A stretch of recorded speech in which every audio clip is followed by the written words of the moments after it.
ಗದಗ ಜಿಲ್ಲೆಯ ಲಕ್ಕುಂಡಿಯಲ್ಲಿ ಉತ್ಖನನ ಮಾಡುವ ಸಂದರ್ಭದಲ್ಲಿ ಬಿಲ್ಲೆಯೊಂದು ಪತ್ತೆಯಾಗಿದೆ ಅನ್ನುವಂಥ ಮಾಹಿತಿ ಲಭ್ಯವಾಗ್ತಾ ಇದೆ. A1 ಬ್ಲಾಕ್ ಅಂತ ಮಾಡ್ಕೊಂಡಿದ್ದಾರೆ. ಅಲ್ಲಿ ಈ ಬಿಲ್ಲೆ ಪತ್ತೆಯಾಗಿರೋದು ಇದನ್ನ ಟೆರಾಕೋಟದ ರೀತಿ ಕಂಡು ಬರ್ತಾ ಇದೆ. ನೋಡಿ, ಲಕ್ಕುಂಡಿಯಲ್ಲಿ ನಡೀತಾ ಇರುವಂತಹ ಉತ್ಖನನ ಕಾರ್ಯದ ವೇಳೆ ಪುರಾತನ ಕಾಲದ ಬಿಲ್ಲೆಯೊಂದು ಪತ್ತೆಯಾಗಿದೆ. A1 ಬ್ಲಾಕ್ನಲ್ಲಿ ಸಿಕ್ಕಿರುವಂತಹ ಬಿಲ್ಲೆ ಇದು ಪುರಾತನ ಕಾಲದಲ್ಲಿ ಸುಟ್ಟ ಮಣ್ಣಿನಿಂದ ತಯಾರಾಗಿರುವಂತಹ ಬಿಲ್ಲೆ ಅಂತ ಹೇಳಲಾಗ್ತಾ ಇದೆ.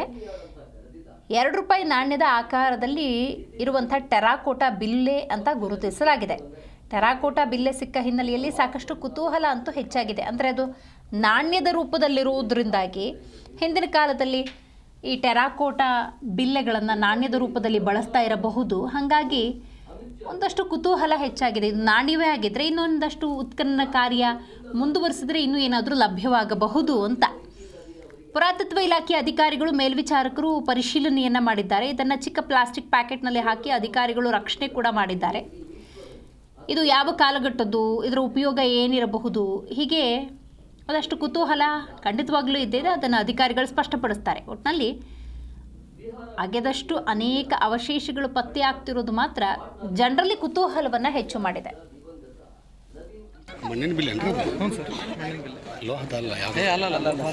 ಮಣ್ಣಿನ ಬಿಲ್ಲೆ ಟೆರಾಕೋಟಾ ಅಂತೀವಿ.